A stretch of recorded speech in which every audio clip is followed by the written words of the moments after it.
Hey everybody, welcome to week 276, not 267, 276. Man, Adam, so think about it. In 24 more episodes, it'll be 300. We're gonna have to do a 300th week anniversary again. Oh man, that's so much fun. But so we're gonna be talking today about shoring up that foundation. Man, and we got plenty of other stuff to talk about. I know Adam he's out in our Myrtle Beach office. Everybody is kind of getting a collective sigh of relief right now because 10:15 deadline.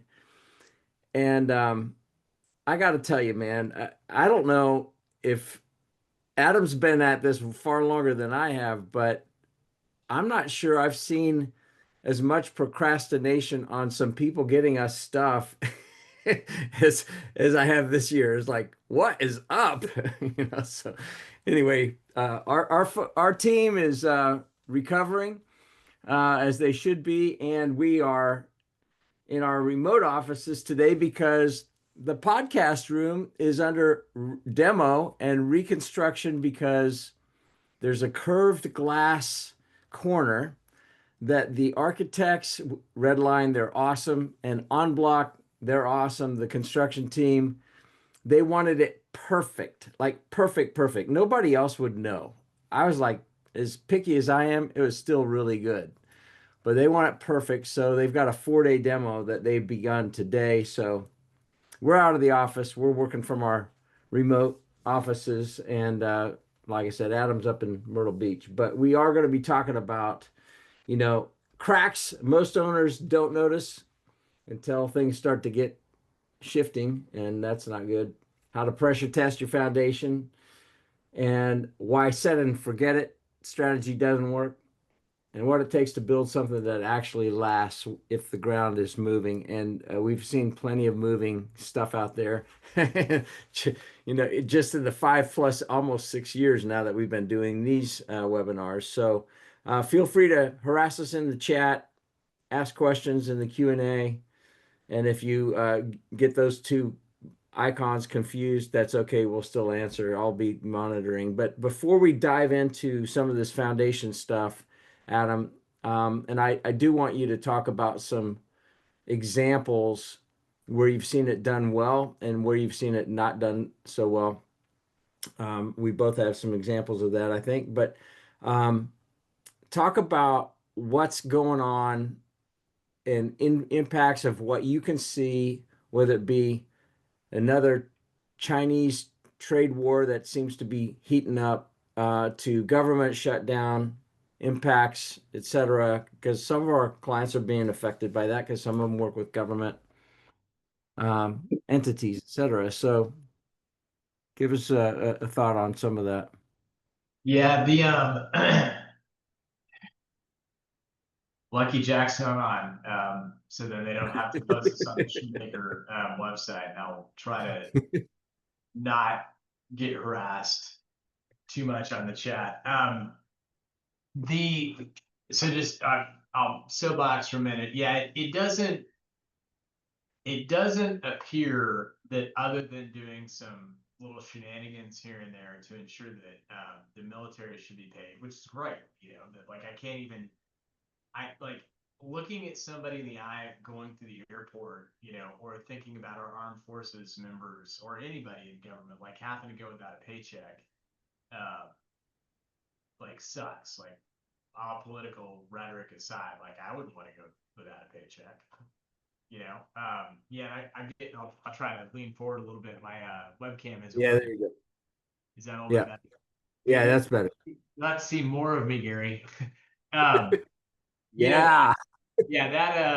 yeah, that really sucks. At the same time, uh, if you kind of look at like how did we get here as a specific issue, it actually is a hysterical look at how broken government is, and hopefully how we could have some hope to fix it, at some point in the future in terms of like just looking at the quality of the people that we're electing, and maybe thinking through like, I want a solution oriented compromiser, not a dogmatic win at all cost person. So if it, as I go back and I think about like, okay, where did the fruits of all this begin?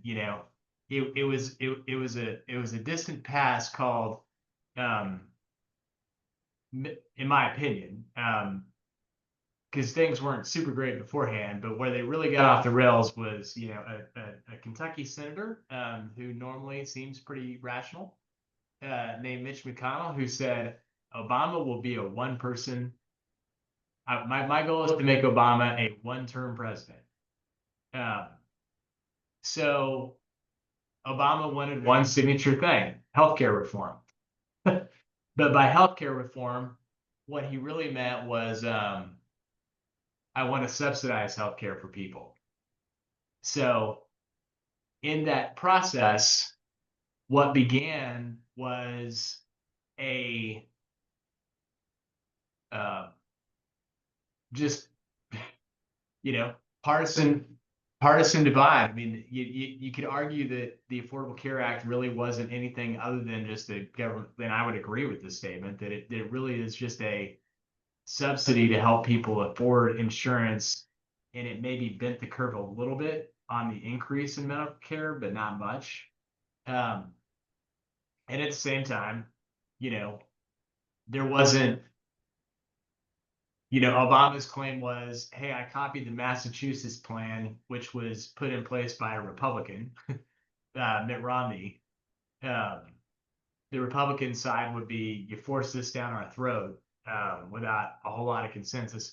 Who freaking knows, And then, it's gone back and forth trying to get repealed. You could argue, hey, is it really a replacement strategy? Is it not a replacement strategy? It doesn't matter. It's just like, it's just funny when I say funny, not like in a, hey, I'm laughing, Gary. It's more like funny, as in it's kind of sad that the whole fruits of the current argument seem to be stemmed from a starting point of when bipartisanship went out the window and became a nuclear item.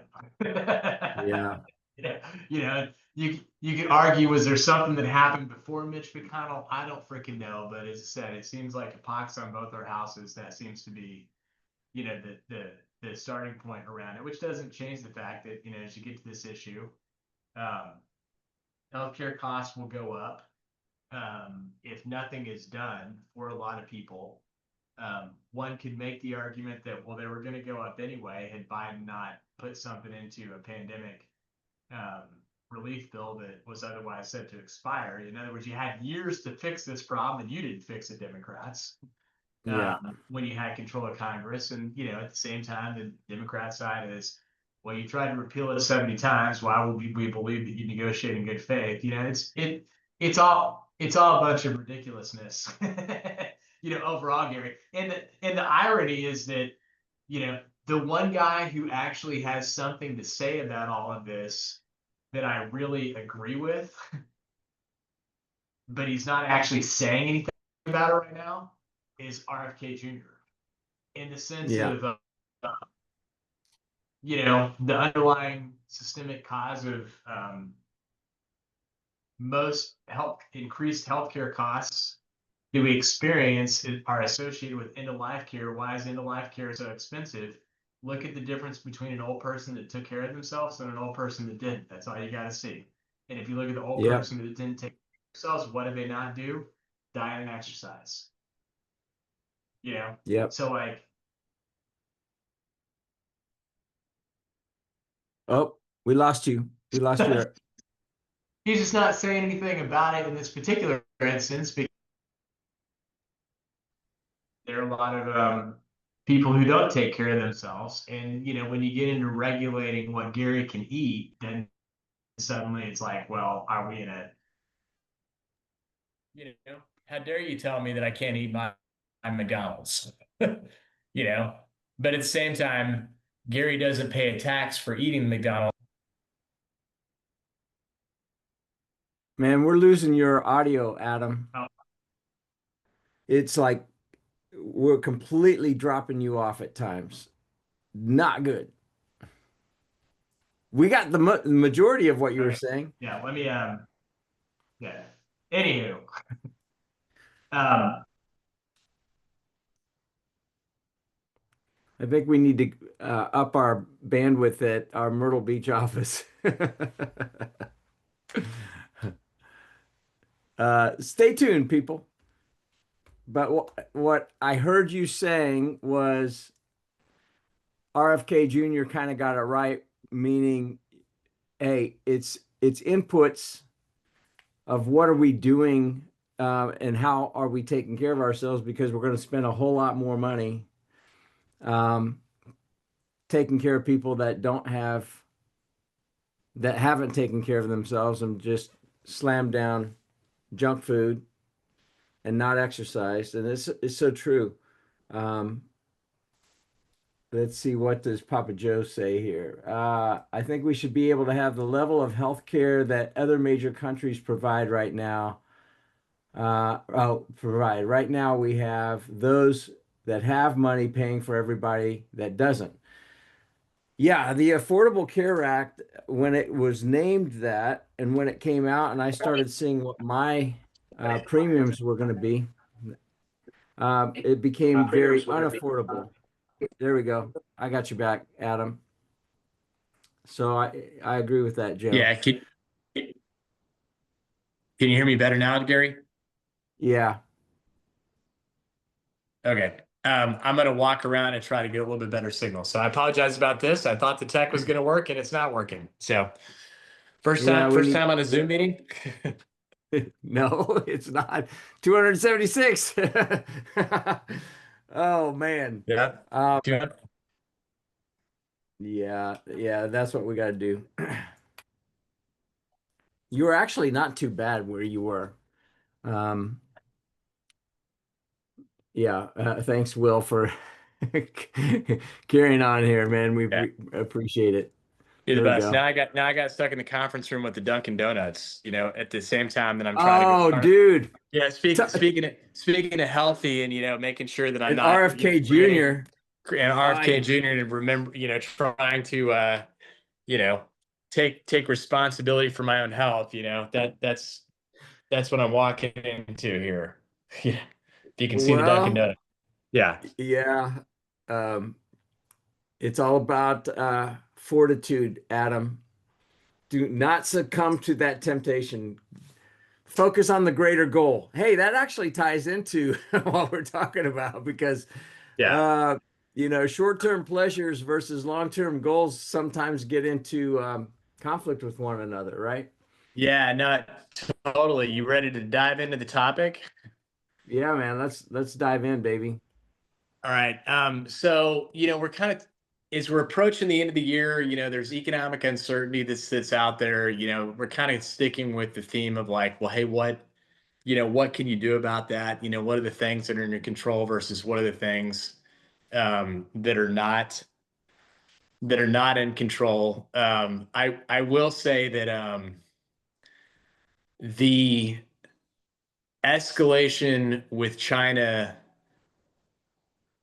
on the minerals piece, I'm really curious to see how that shakes out since that was more of a global um, thing that happened, not just targeted at the U.S. Because that that's like one of those. Oh wow, I didn't realize how reliant we were on that. That's that's not going to be good. And I mean, the problem again, you go back to like, hey, the Chinese thinking about the long game and 100 plus years, and we think about tomorrow. It's like, well, they've been diversifying their customer base, while we have not been diversifying our supply chain. So I am also equally curious to know. I wonder what leverage we actually have over this particular situation, and it seems like not. Not not much. not super Seems great. So it is one of those things where, very specifically, if you are heavily dependent upon China, like, hey, it's for realsies, be thinking about um, diversity of supply chain, kind of clawing your way all the way back into like, well, who am I buying from that's then dependent upon China? But independent of that, to the topic at hand, what I wanted to hit on as we go into budget season and thinking about, okay, I'm starting to get some results. I wonder what I could have done differently. Um, the and kind of build a foundation for the future, like we had topically. It I had a couple LinkedIn posts a couple weeks ago, Gary.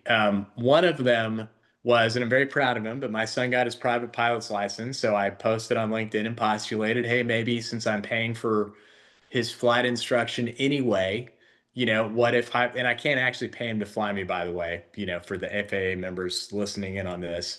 But what if, air quote, I did pay him, somehow, to get me to the Myrtle Beach office, which he did not do today, by the way, but, he could have.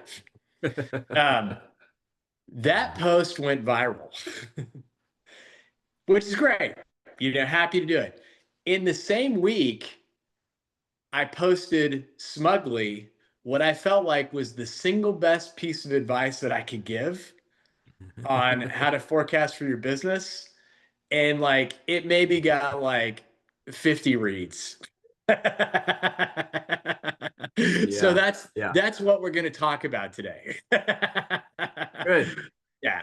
So, I wanted to use BGW as the example, like real world practical. Hey, what have we experienced here at BGW? Because I think the lessons that we've learned are applicable to everybody else that's out there. So, for those of you guys that are clients, don't judge us for this. Remember, we eat our own dog food and we make the same. It seems like we have our crap together. And I always tell people, yeah, like you could totally get this done in 2 years and avoid the 20 years it took us to figure this out. So, um, I I think I think number one, and this is really what the post was about, is that all of our businesses, ours included, are linked to the broader U.S. economy. I mean, that's hey, if I'm doing nothing but overseas business, maybe that's a little bit of a different story. But all of our businesses are linked to the um, broader U.S. economy, and that seems like a very duh statement, Gary. Well, duh. How do I?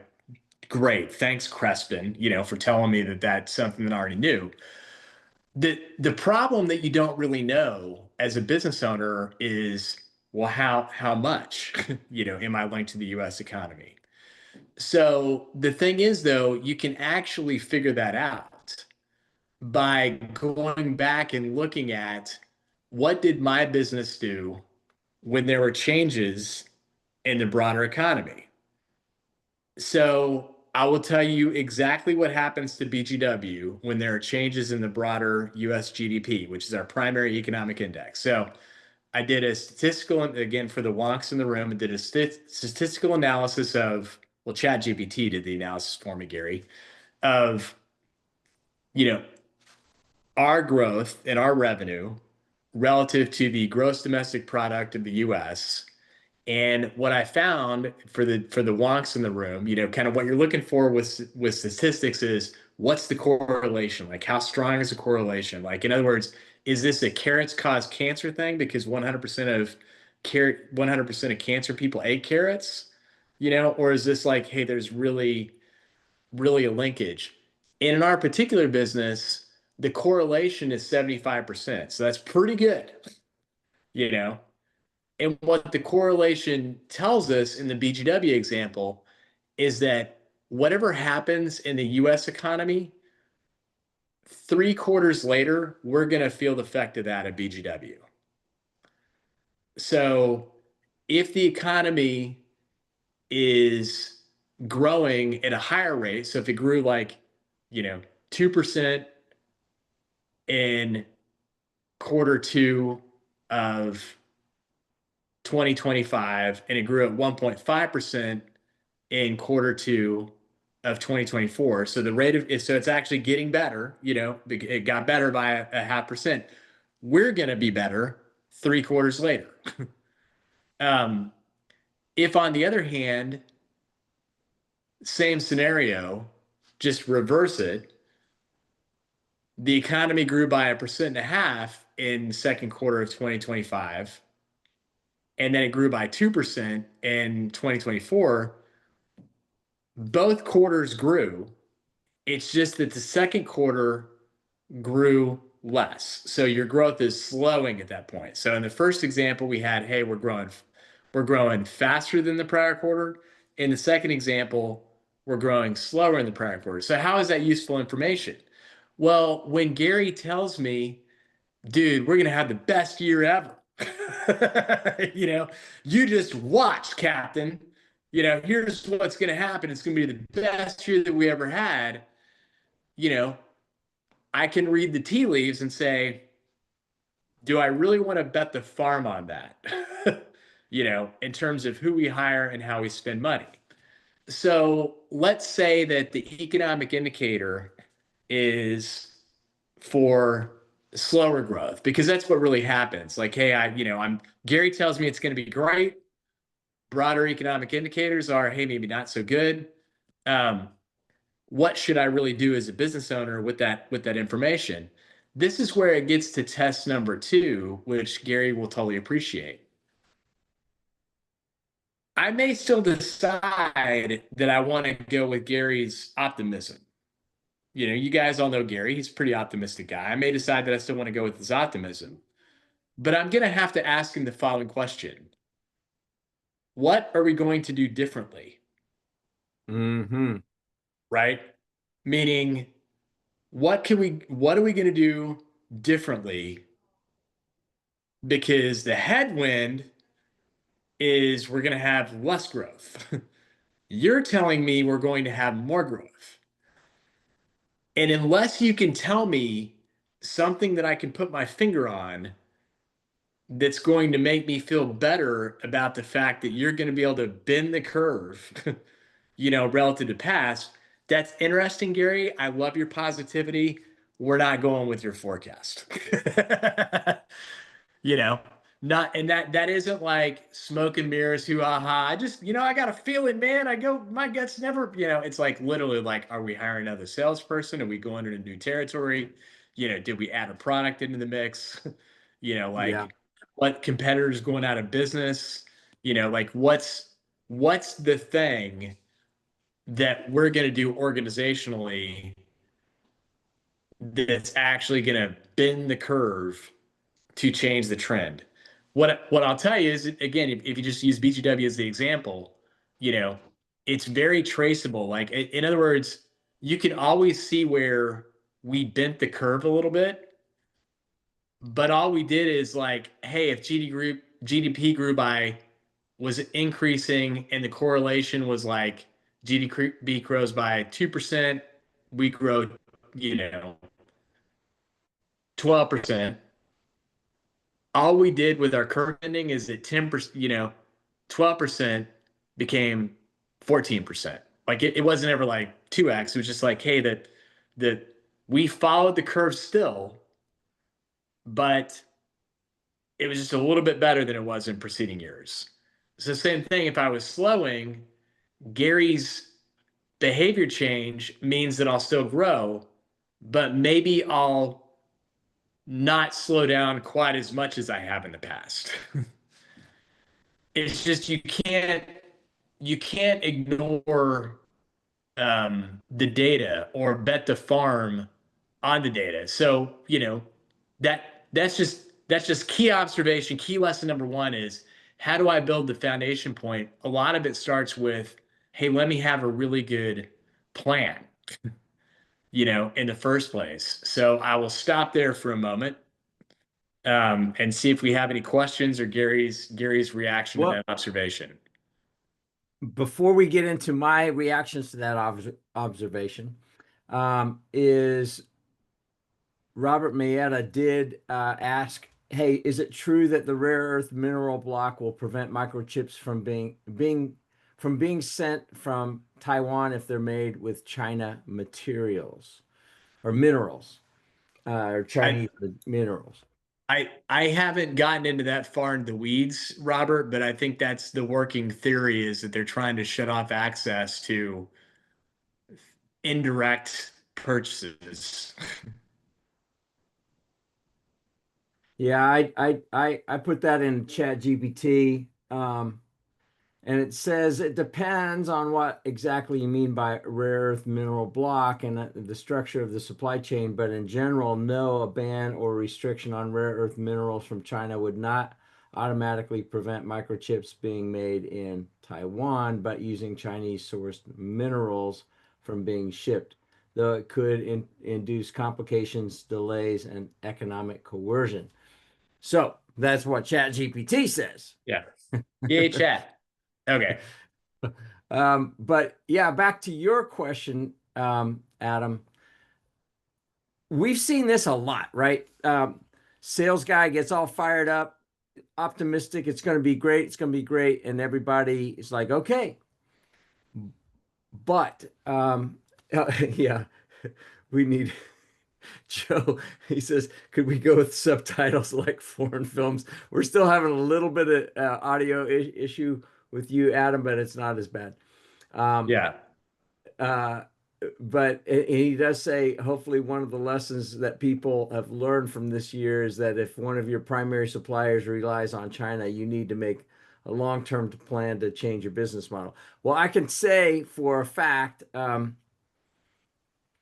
my son's shoe company, Flux Footwear, which is an awesome shoe company as far as I'm concerned, I love their product. They before any of this happened with the tariffs and all that, they knew that they wanted to move their operations from China for one of their lines. One of their lines was in South Korea, but they want to move it to Vietnam. Thank goodness they did. You know, they moved it at the right time. I think it was a great move on a number of accounts. But you're right, Joe. What it does is it just underscores our own weakness and what are we doing. But going back to Adam's deal on the sales thing, um, if we you asked the operative question, which is what are we doing differently? Mhm. That's really it. What are we Yeah. doing differently? Otherwise, it's going to be incremental gains or flat. Yeah, that's You know, right. In other words, yeah, you're not bending the curve, changing the outcome. Like you got basically you're just no. hoping. Um, no, that's right. So I'll get to I'll get to bucket I'll get to bucket number two because you talked about well, how do I also fix leaky buckets? Because this is another one of my favorite ones um, from the from BGW. We don't have any employees listening to this, do we, Gary? Oh yeah, we do. Yeah. So you know the classic. So you got the forecast locked in. Now we need to get to you know the expense side. And what's the primary expense for pretty much every business on the planet? It's belly buttons. you People. know, so you know we so the two mistakes that are classic mistakes, not that BGW's ever made, and we've just heard about them, is number one, yeah, we're going to change some processes and get some more efficiency and not make as many mistakes and have to do as much rework. That's mistake number one. Mistake number two is, yeah, we just had that person on payroll too long. They really should have been gone a year prior. Like that, those are two of the classic mistakes that people make. So you kind of get to the same answer in terms of how to stop the leaky bucket is okay, I've identified that I'm going to do something. What am I actually doing? Like, am I actually implementing a performance review system or just operating the one that I already have to identify the people that stopped working a year prior, even though they're still on your payroll? Um, what am I doing to actually make the process change? Like, did I get everybody in the room and kind of whiteboard something and kind of hoping Hey, well, we talked about it in the meeting, Gary. You know, I put it in a Teams chat, like I typed something out, that told you what you had to do. It's like behavior change doesn't work that way. Behavior, like I would love it if behavior change was as simple as, going back to the donuts. Hey, Adam, you should not eat the donut. Oh my God, thank you, for your wisdom and insight. you know, I will I will put that into practice. Tomorrow, what was I ever thinking? It just doesn't work that way. I mean, people regress back to standards of behavior pretty quickly. So my only point in saying all that is that unless unless you're willing to commit the effort, which I'm just gonna this is off the top of my head, but I suspect this rule is pretty true.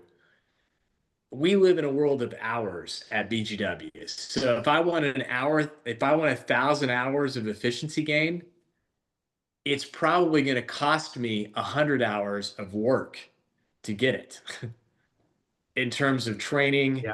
management, communication, reinforcement, all of that. Not I wrote it on a Teams message in 15 minutes about what we got to do differently, right? Um, and if you also look at like BGW using us again as an example, you know, there's a benchmarking survey that comes out of accounting firms. It comes out every year. It's always based on the prior year data. So the 2025 survey just came out for calendar year 2024 results, and the answer is people are working less. In other words, like Mm. if the measure is how many billable hours did Gary enter into the system, it used to be when they started doing the survey years ago, that average was about 1,600 hours. The 2024 result, in terms of what I charge to a client on average across the firm, across all the people that charge time, the 2025 result is 1,330 hours or some like that, Wow. something like that. So baked into the cake is a loss, of like Yeah. of in theory efficiency. It's hard to pinpoint, are they getting the same amount of done in less time? Like who knows that you could make the argument that, well, but then shouldn't you be able to get more done in the same amount? Like why do we go backwards on the time? Who really knows the answer to that question? But it still comes back to I can't ignore that data. And if I want a different result, I'm actually going to have to dig in and do something about it. Otherwise, on the expense side, I will continue to have the leaky bucket. Man. Yeah, that is so true. Uh, you, here's a jump ball for you, Adam, in case like you could shut it down because I could use it at another point. But um, many times, let's just talk about sales, all right? Because business and revenue, that's the lifeblood of a company. And retaining clients it goes hand in hand, right? Those two things definitely go hand in hand. But what I've seen in a lot of companies when the sales guys are brought in and like, hey, what's going on?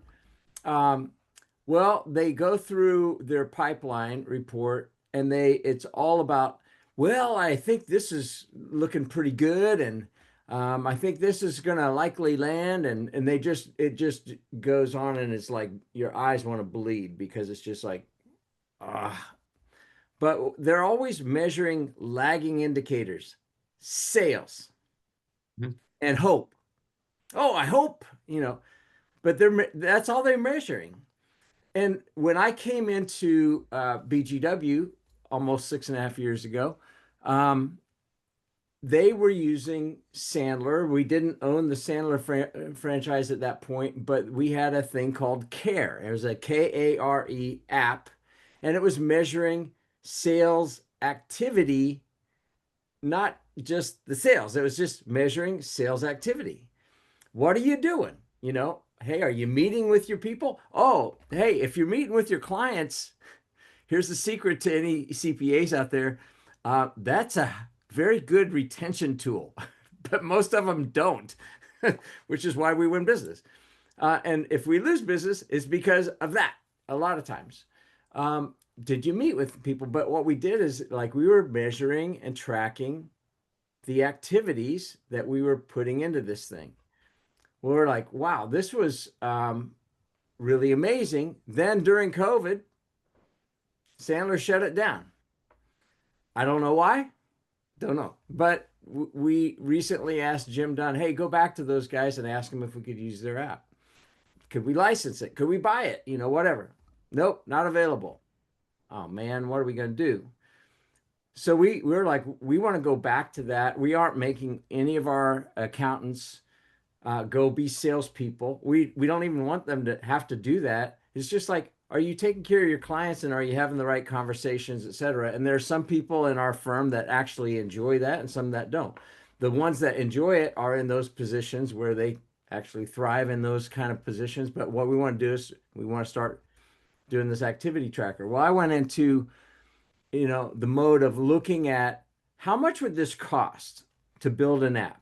About 100 grand, give or take. Depends on who. I'm like, nah, that ain't gonna work.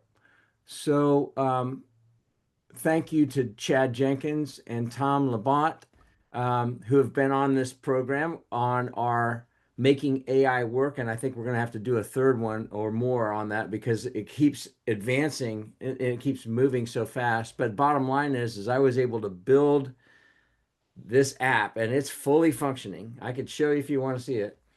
And it's costing me $40 a month. That's it. But um, the point is, if it's just like if your sales guys are just like basing it on last year's performance and what they think it's going to be this year, not all that great. What are you doing differently? And as Dave Zerfos would say, well, if you want to just maintain, Dave Zerfos is all about exponential thinking, exponential, like what can you do to be 10x? What if you started in the future of where you really want to be? And like he lived it. He took a $27 million Husqvarna to over $1 billion in a relatively short period of time. I think he was in the seat for 18 years, but that's a pretty incredible growth. So anyway, that's my rant on that for anybody. And Joe, you're Yeah, right. Everyone that represents you is in sales. yeah. I think I'll try to rephrase the point that you're really making. There is that if I think about food, since I'm talking about the donuts, Oh man, um, those are just eating you alive. yeah. I mean, I'm just looking at them; they're taunting me. Yeah. That, and I'm gonna have to face the same challenge when we go to lunch because we always go to the same Mexican food restaurant, and the chips and salsa are gonna come, and I'm gonna try to resist the chips and salsa. Um, the the sale is the same thing as the scale. Like the sale is the end result of everything that happened preceding that. No different than when I hop on the Yeah. scale in the morning. Yeah. It's just a readout of like what choices did I make. So if I really want to bend the needle on the scale, I have to look at what am I doing that precedes that, and what am I doing to actually bend the curve. Well, you know,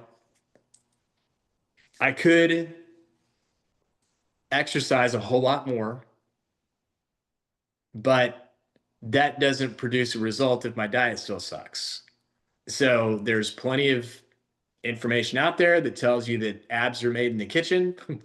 That's 90% of it is the diet, 10% of it's the exercise. Yet you will still find people that will say, "Hey, that's interesting information. Maybe it doesn't apply to me. I'm still going to exercise more." That'll solve it. So I can eat the peanut M&Ms and the Dunkin' Donuts. it, despite the evidence that it doesn't work, people insist to do it anyway because for them that's just easier than not eating the peanut M&Ms and the Dunkin' Donuts. So in Gary's example, that's called the okay, I'm going to start measuring activities, but I'm going to focus on activities that don't produce any results. Like Yeah. you know, playing in the golf tournament, taking people out for beers, like they don't like they're helpful, but doesn't really just like exercise is helpful, but that's not really what's producing a tangible result. So then you say, okay, I buy into that, Gary. I got you. You beaten me. you know, I'm gonna focus on the diet. I'm gonna count the calories. You're right. That could work. That gets you to some better improvement. Um, but if I'm operating in a calorie deficit, but it's made up of Dunkin' Donuts and peanut M&Ms, I've put my body into insulin shock. you know, Effectively shut it. By the way, I've never done this. I wouldn't know if this actually happens or not. I've never actually tried this experiment before. Um, I've put my body into insulin shock, and even though I'm only consuming the recommended calories per day, I'm not making any progress because my body's like, "What are you doing to me?" you know. Wow. Again, that's the same. That conceptually is the same thing as, okay, well, I'm still not going to focus on the right behaviors and activities. I'm just going to get a little bit better. Okay. Instead of you know, you're right, Gary. I'm not going to go out for beers all the time. I'm going to do coffees instead. You know, that's important, but not as important as, okay, I'm really going to dial this in. I'm going to eat the right amount of protein, right amount of healthy fats, right amount of carbohydrates. I'm going to do Yeah. it every day, over and over again, no matter what. Even when I don't want to, I'm going to take a step further, make it easy for myself. I'm going to meal prep. I'm going to do you know, everything right by the book. And when I don't do it, I'm never going to let more than one day go by that I'm not doing it. And the problem with all these things is that it's just as easy to not do them as it is to do them. So it's just as easy for Gary to miss a day of LinkedIn and doing what he needs to do from a comment standpoint, and all the kind of stuff that he needs to do to keep his social cred where it needs to be effective in his job. It's just as easy for him to not do Yeah. that as it is to do it. And on some days, it's actually easier to not do it than it is to do it. Oh, heck yeah. Heck but yeah. a week goes by, all of a sudden Gary's in a hole, and it's like, how do I dig myself out of this? So if I'm Gary's boss and I'm not like, dude, I need to see your, cookbook on what you're doing, you know let's look at your activities, see what's being effective. Hey, try this one instead, let me coach you on it. I don't really stand a shot at hit my plan. And the same sort of thing applies to me as the manager. It's actually easier for me to not check in on Gary, Yeah. because if I go in and check in with Gary, then next thing you know, it's like, when he didn't do it, now I'm gonna have to be an asshole. Like I Yeah. don't I don't want to have to deal with Gary's nonsense and his excuses and blah blah blah. So it's actually easier for me to not check in on him, you know, and put my head in the sand rather than to check in on him. But it's pretty easy to see where it goes. So again, this is like a long esoteric way to say, hey, 90% of the leaky buckets on the expense side of the equation, even on the sales side of the equation, are all associated with good old fashioned management and follow up, man. Yeah. Yeah. That's so true. Tools don't replace craftsmen. It's Yeah, good no, to that right? let's actually go down that rabbit hole too, because that's a fun one. the, you know, so nobody at BGW likes calling to collect from a customer that owes us money. Um, so Gary, did a great job of finding this company called widen that helped us implement some automated invoicing and payment reminder tools, and we're like, great, magic bullet, we'll let the system do the hounding, it's going to be automated. Um, and then next thing you know, we still have, I'm shocked, Gary, we still had clients who hadn't paid us in 90 days. Like, but the system, sir. Well, the system doesn't like, in other words, if the client ignores the email or it went into their junk or whatever, like it doesn't, like all of that was still occurring, right? Yeah. So what we found actually fixing the collections problem, Iwan was just a little element that only came down to eventually Adam's got to pick up the damn phone and call. Yeah. So what's everything that needs to Yeah. happen preceding that before Adam picks up the phone and calls and says, dude, you owe me money. This is ridiculous. Shockingly, that actually works pretty well. Now, I don't want to be the person that has to do that in 30 days, but at 90, 120 days, you're damn right I need to be the person that makes that call because it's the only thing that at that point is effective. Um, Yeah. but it doesn't change the fact that Gary will attest to that at the time we thought magic, magic beans, Gary, magic Oh beans. yeah. This Yeah. software will solve all of our problems. That will keep us from actually having to do the hard work.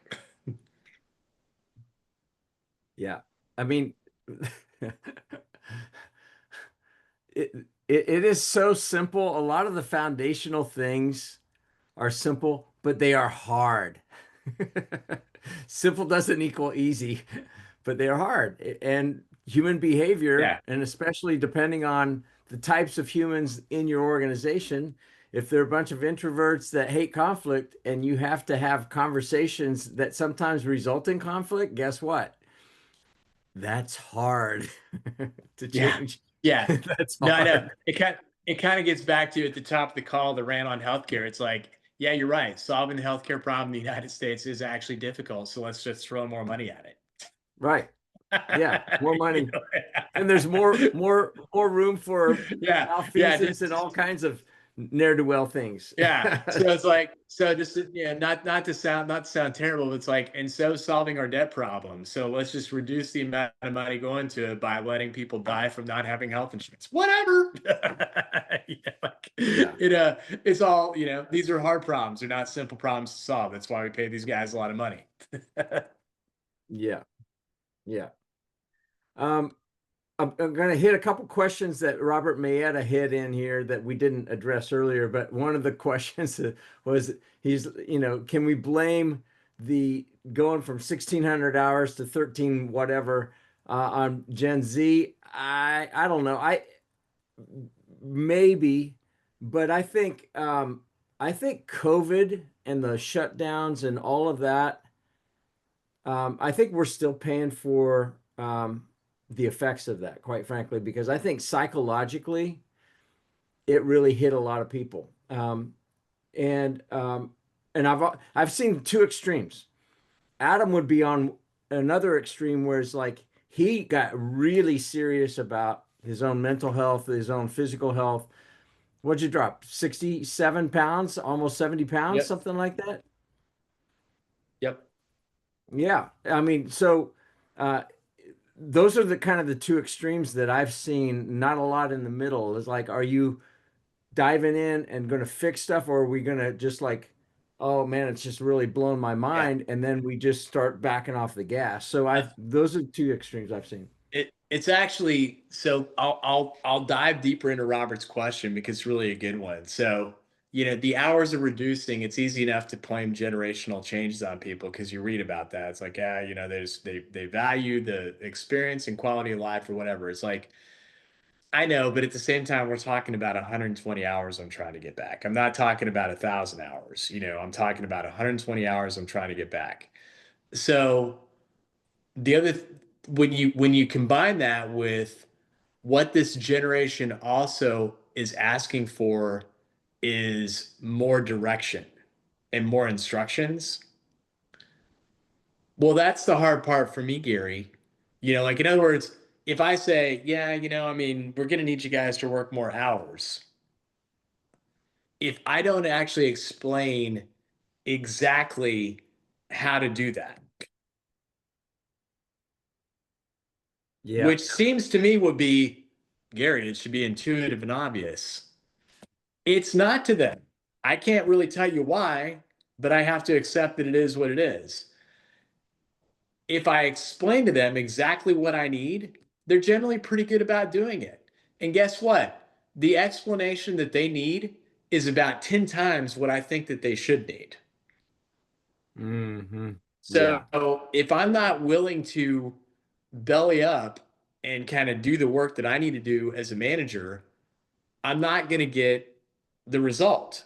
So basically what it requires for me is, I've got to explain how to do it. I've got to explain the importance to it. I have to explain how I'm not taking something away at the same time. It's like the level, you know, I'm gonna joke about it. It's basically gentle parenting, for the employee.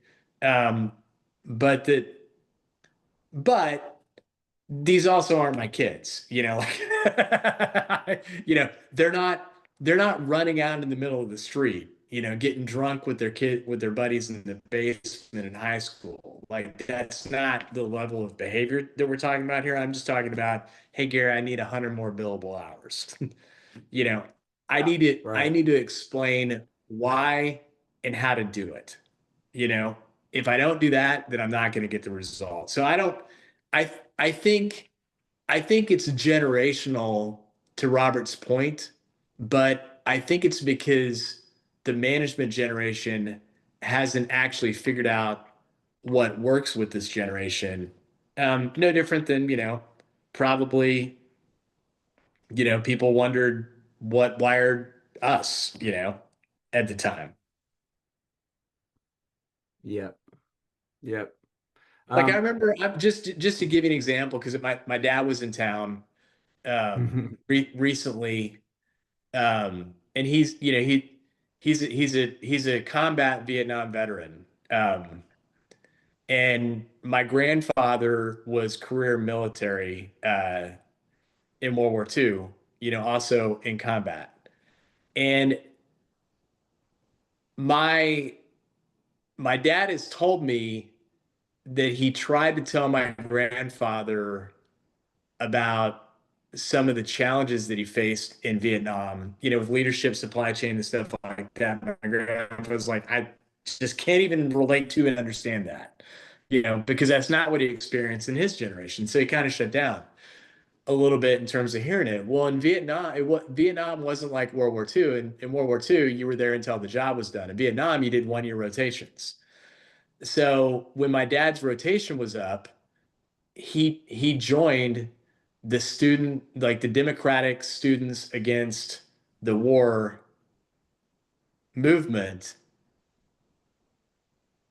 primarily to ensure that he would appear on a list of people to not call back as a oh, wow.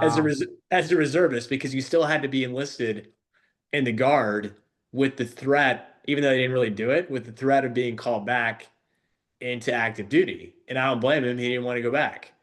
But he Yeah. never told my grandfather that, because he wouldn't. My grandfather Oh, wouldn't have under my grandfather wouldn't have understood, yeah. why he made that choice. So I'm only using that as an example of, like, that's the greatest generation talking to, you know the baby boomers. People like, nobody's challenging anybody's work ethic in those generations. Yet Yeah. here was some frustration that they felt over something where they actually had a common experience, war, as horrible Wow. as that is. Wow. Yeah. That one's that could make for some really tense relationships and conversations between a father and a son, I would imagine. Yeah. Wow. I'm gonna throw a hard left on this one because Robert also raised this, and I thought, hey, see if you've seen this or anybody else on the call.